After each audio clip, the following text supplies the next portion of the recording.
Happy Thanksgiving! I already filmed an intro, but it felt a little bit lengthy, so we're gonna try this again. First things first, it's Thanksgiving, we're closed, I got all the time in the world, so I'm actually gonna film a blade change. So yeah, I'll see you in a bit, I'm gonna go move some stuff. Okay, fine, I'll take my headphones off and tell you what I'm doing. For a blade change, you gotta take off these grates, and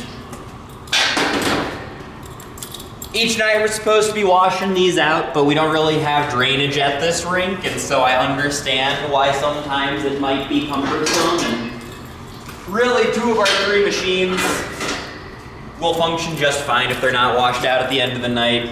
This is our towel. You'll hear me in prior videos talk about dropping the towel, I think, unless I edited that sound bite out, but when you're using a flood bar like this, the towel kind of, it goes over all the water that you lay and smooths it out, because, you know, water has that really strong surface tension. So if you're just laying water out of all these different holes in the flood bar, you're gonna find that it kind of sits in droplets on top of the ice unless you actually groom it. And smell my finger. That's gross. Yeah, sorry, my goldfish attention span got distracted by that. I got no idea where I was. I'm not gonna show you me washing the snow out here, but I'm gonna pull it forward, wash the snow out, back it up, and then I'll probably come back when I'm moving over the blade in the blade change cart.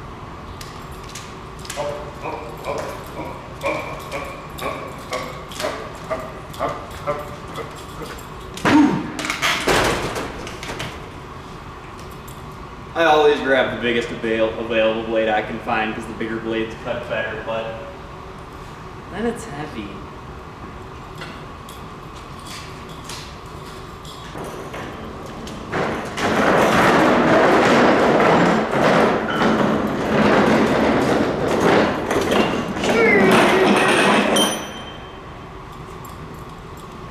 I actually don't want it there.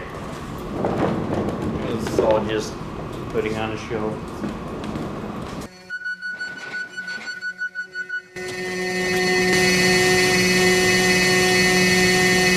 Hey Murray, are you in frame? Oh, you're in frame, would y'all look at that. So I put 2 blocks of wood under the left side and the right side here. Then I'm gonna lower the conditioner. Alright, this isn't gonna be a good camera shot, but just to kind of show you where I'm at. Down in here, these are little bolts. Focus on it for me, please. But there's 10 of them, and so I need to undo all 10 of those for the blade to drop.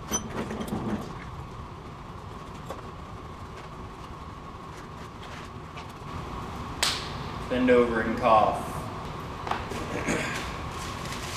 These are my fresh bolts that are gonna go on. They're sitting in WD-40, so I'll lay out a nice big strip of paper towel, fold it over a bunch of times to catch the excess WD-40. And those will be the blades, or the bolts that I use for the fresh blade.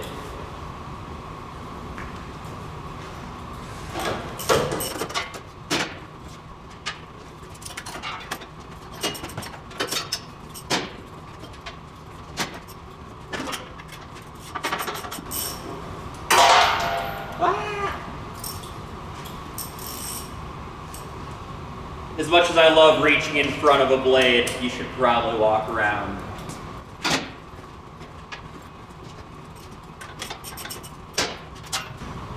Oh no, Murray's reaching in front of the blade. Don't tell.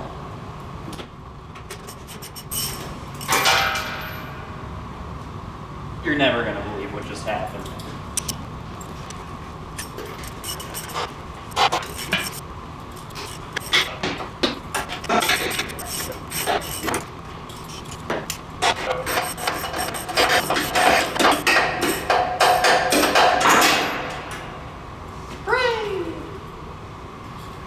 Alright, so now I'm going to pull this machine forward, and that blade will be there. We're going to go ahead and set up the fresh blade we're going to put on. And we're going to pick up the bolts.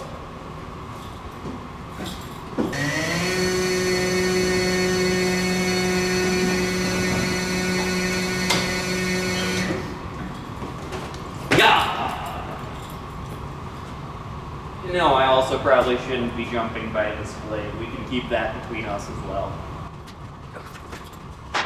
So, here we've got the nice fresh new blade that is labeled as sharp and looks kind of shiny and is mounted in this frame. And then we've got the dull blade, and you can see it's got some rust, some wear and tear. You can also tell that it's gonna be over 4 inches because the silver spot here is in front of the front hole. If you're over 4 inches on your blade, you use the front hole. Under 4 inches, back hole. Under 3.5, retire that.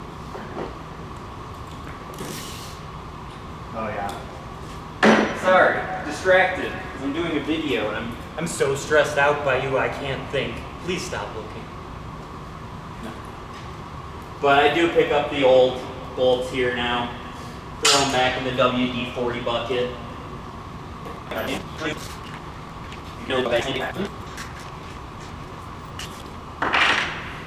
These are magnets. I don't know, maybe you could charge them and clear! But these are magnets.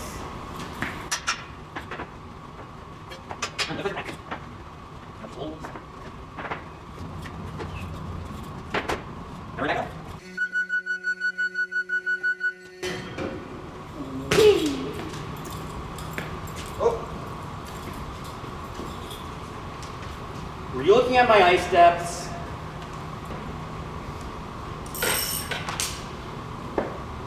Alright, got my socket wrench back and my torque wrench. And 5 bolts aside, per side, that were set aside earlier.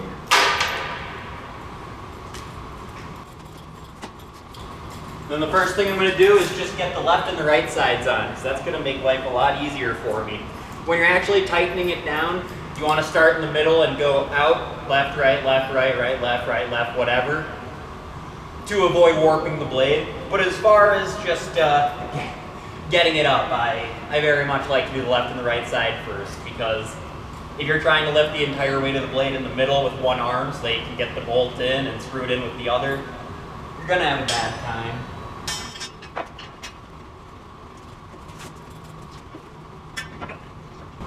Cool.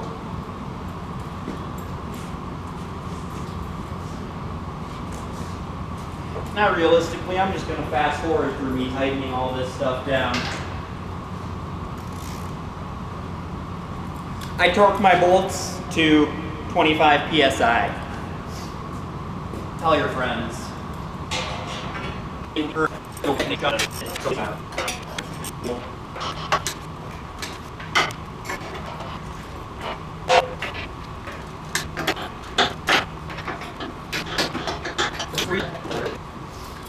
The new blade is on. Now I'm going to turn this off, grab the mini tripod, and see if I can't get you an angle underneath the conditioner. I'm going to raise the conditioner in hopes of increasing the chance that you can see under there. But what you're going to find me doing, I got this little tool here. It's got a built-in angle on it. Hopefully this will show it. But I'm going to set this in with the blade, and you want this to just slide right across. This nestled in the blade, this slide across under the conditioner perfectly level. I'm going to do that for both sides. The center handle that I use while I'm driving to increase or decrease how much snow I'm cutting is the blade pitch. So I'll change that so that this fits into the right nook at the right angle. And then on each side, you'll see I've got little adjusters, and that is the individual side up and down. So pitch is in the middle and it affects both sides. Otherwise, left and right side individually can be adjusted up and down. Maybe.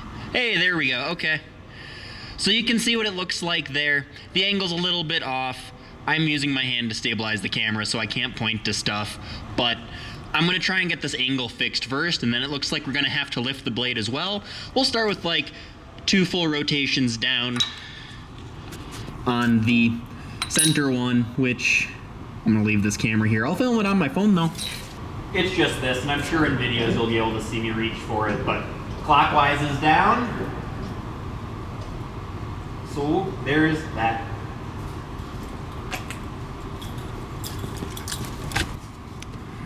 That ain't terrible. I could do so much worse than that, so This is the opposite. To lift this blade, it's going to be clockwise, which I would think is down, but it's not. So, guess I'll take a picture on my phone of where this is going, because again, I don't want to mess with that camera. And now it's in the corner of the footage you see. Put this back, get this going, and the front here looks about lined up, so I'm gonna go about one turn down. I wonder if from this, oh no, you definitely can't see the angle change. But on the off chance you can, 1, 2, 3. No, I'm just gonna undo that because I only wanted to do one more turn down, but maybe you saw something. I doubt it. Gonna go with another turn down.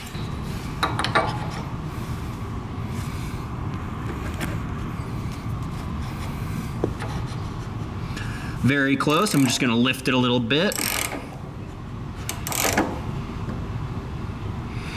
Oh man, that's close. I don't think the camera is even gonna pick up that tiny, tiny gap right here, but it's enough to bother me, so I'm gonna go drop it like a quarter turn. Oh yeah, now we're there. Anyway, I'm not gonna show you the other side because this has been super annoying to get an angle on, but the other side you won't need to mess with the pitch, the center angle. You just need to focus on lifting or dropping the right side to match the left.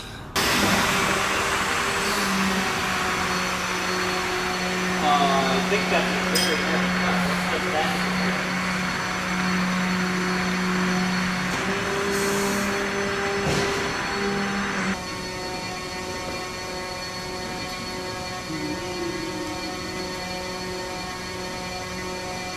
That's why you gotta make your center of balance bigger.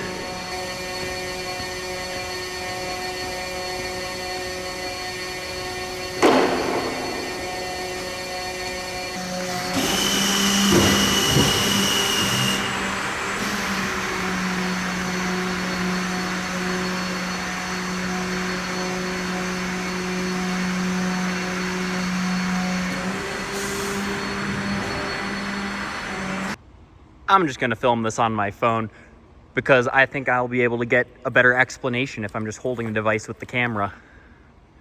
Looking down here, I'll try and get the lights to hit it right or point it out, but there is a little tiny clear line, and that is the outside of the runner of the conditioner.